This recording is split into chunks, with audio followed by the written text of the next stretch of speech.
So we just got out of the Krakoan age of the X-Men in Marvel Comics, and I think a lot of people are interested in it, but they don't really have the time to basically read through the whole thing. So I'm going to summarize it for you guys here using broad strokes. So the Krakoan age of the X-Men started because of a woman named Moira McTaggert. She was a mutant, and she had the ability to reset the timeline every time she died. What this meant was that at the end of her first life, she died of congestive heart failure, a natural, normal death. Then she was reborn into her second life, and she started realizing something was off because she remembered everything from the first. And the third life, when she died, she remembered everything from the first and second life. And so over the course of these 9 lives that she lived, she rapidly started to realize that there would always be a war between the humans and mutants of Earth. It was unavoidable, and mutants were always destroyed. So in one life, for example, she realizes that Bolivar Trask launches his Sentinels against the mutant population and wipes them all out. So in the next life, she tries to beat Trask to the punch. She warns the X-Men of what's going to happen, but they still lose. She allies herself with Magneto because of how powerful he is and how fanatical he is. This leads to the X-Men and the Avengers allying to destroy Magneto. And so when she's reborn into her 10th life, which is the current timeline in Marvel Comics, she decides to consolidate the mutant population away from the entirety of the human population. And this is what leads to Krakoa. She ends up basically meeting with Professor Xavier and Magneto, shows them the lives that she lived, and they come to see that what she's talking about is true. So when Krakoa was formed, the first thing that Xavier, Moira, and Magneto did is they hid Moira away and then faked her death. The reason being because if she were to die, it would reset the timeline. The second reason is actually a much, much darker reason that not even Xavier and Magneto know about. And I'll tell you about that once we get to the end of the video because it's absolutely mind-blowing. But once Krakoa is founded, Xavier and Magneto open the doors to the entirety of the mutant population across the world. Only mutants were allowed to live on Krakoa, which is a very important thing. I want you to keep that in the back of your head. And so what they do after that is they form what's called the Quiet Council, believing that if all these mutants are going to live on a single landmass, they all need to be governed in some capacity. The Quiet Council had 12 members, but the 3 chief members, the heads of the Quiet Council, were basically Magneto, Apocalypse, and Xavier.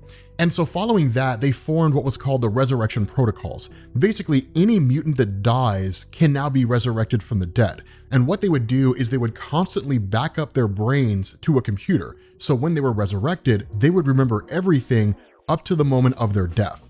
And this was done for a couple different reasons. The first was because Krakoa knew that over time, that mutants would end up being killed, particularly the X-Men, right? They'd be sent on missions, they would be destroyed, they would have to find a way to bring them back. The second reason is because after the events of House of M, when the Scarlet Witch took away 98% of the mutant population's powers, what Krakoa ended up doing was establishing something called the Crucible, that these mutants who lost their powers after House of M could actually fight Apocalypse to the death. And as long as they fought in honorable combat, meaning they kept fighting until the moment they were killed, they would be resurrected with their powers. Now, there is an organization out there, or at least was, called Orchis. Orchis was basically a coming together of humans from across the world that had some kind of vendetta against the mutant population, and they just wanted to see the mutants destroyed. Orchis itself does not actually become a major threat until you get to the fall of X. The only real involvement that Krakoa had when it came to Orchis during the Krakoan age was the assignment by Moira McTaggert to stop the Nimrod Sentinel from being developed, because Nimrod was so incredibly powerful. It could adapt to anybody's abilities, it could figure out what their weaknesses were and use those weaknesses against them. It was a one-man army. Having one is enough. Having an army of them would guarantee the destruction of the mutant population. The first major thing that happened when it came to the Krakoan age was something called the Amenthi War, and it's actually the coolest part of the Krakoan age. So the Amenthi War kicked off with a little bit of history that we weren't aware of before. And what we ended up learning is that thousands of years ago, Krakoa was not always Krakoa. Instead, it was part of a larger landmass called Okara. And what ended up happening is this dark goddess called Annihilation from a dimension known as Amenth cut a hole through reality and then invaded Earth. At that point, the only real force out there that could hold off Annihilation was Apocalypse, his wife Genesis, and the army of mutants they had at that point in time. The problem was that because of how intense the fighting was, and because of how powerful the forces of annihilation were, Apocalypse and his wife Genesis realized the only way to win the war was to enter the portal to the other side into the dimension of Amenth and seal the portal off, which is exactly what Genesis and that army of mutants did. They invaded the portal, they sealed it shut, but when they did that, it cut Okara in two. The half that remained on Earth was Krakoa. The other half stayed in the dimension of Amenth and was named Arakki. And so fast forward to the modern day. And what you end up learning is that over these thousands of years, when Genesis and her forces were fighting for their lives day after day, that ultimately Genesis was corrupted by Annihilation. When that happened, Genesis seized control of Annihilation's forces, and then along with the army of mutants that she already had at her disposal, invaded a place called Otherworld. Why? Because they couldn't reopen the portal that would take them directly to Earth, and Otherworld is a dimension that exists outside of space and time, but can access Earth. So it was kind of an indirect way of conquering Earth itself. But because of the fact that a direct head-to-head war between the forces of Krakoa and the forces of Arakki, or the forces of Genesis, would have laid waste to reality, a tournament was orchestrated called Ten of Swords. And what this did is it saw Genesis sending forward 5 of her soldiers, alongside Krakoa sending forward 5 of their own. And it basically turned into mortal combat. Whichever side won would be able to decree what happened next. So if Genesis and her forces won, they would be allowed to invade Earth. But if Krakoa and their forces won, Genesis would never be allowed to invade again. What ended up happening at the end of the Amenthi War was actually a third option that nobody had considered. That what Apocalypse did is he basically introduced the idea of a truce, that somebody from Krakoa would leave and join Arakki. Somebody from Arakki would leave and join Krakoa. And so Apocalypse chose to travel to Arakki to rejoin his wife Genesis. But what he did is he chose the very island of Arakki itself to leave the dimension of Amenth and travel to Earth. And so when that happened, it brought forward all these millions of mutants that are just super powerful and don't know anything but conflict. The reason why I phrase it that way is because when they arrived on Earth, it became very clear very fast that because of just differences in their ideologies, there could be no peaceful coexistence between the mutants of Arakki and the mutants of Krakoa. And so what ended up happening is that all these mutants, these new mutants, ended up traveling to Mars. They renamed it to New Arakki and then just took up residence there. Now this officially ends the Amenthi War and provides us with this landscape where you now have 2 separate groups of mutants. But the third thing that happens during the Krakoan Age is a storyline called Inferno. And this is when you start to see the ending of the Krakoan Age come to fruition. The idea with Inferno is that it brought to a head Moira McTaggert and the true reason why it was Krakoa was developed. So what we ended up learning here is that over the lives that Moira McTaggert had, she came to believe there was no conceivable way that mutants could defeat humanity. So the idea of the resurrection protocols were developed to basically get rid of mutants. That the intention of Moira McTaggert was to have the resurrection protocols work in such a way that if over the course of 100 years, 15,000 mutants die, 150 of them would be brought back with no powers, and they would be kicked off the island of Krakoa. It was basically phasing the X gene out of the mutant population by using the resurrection process, so that over time, there would be no more mutants on Earth. Because in her mind, the only way to save the mutant population was to take away the very thing that would lead to the war between themselves and humanity. It was turning mutants into humans. Once this was learned, everything went sideways fast. The other thing that happened here was that Moira McTaggert forbid the resurrection of a character named Destiny.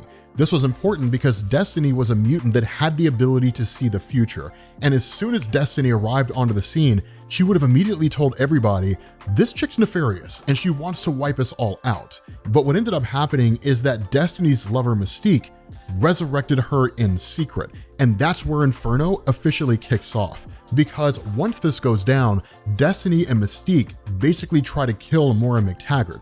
And ultimately she's saved by a mutant named Cypher, also known as Douglas Ramsey. He's kind of the voice of the island of Krakoa. But keeping things simple here, he basically banishes Moira McTaggert and tells her this is just a stopgap measure. Mystique and Destiny will come for you, and when they do, they will kill you.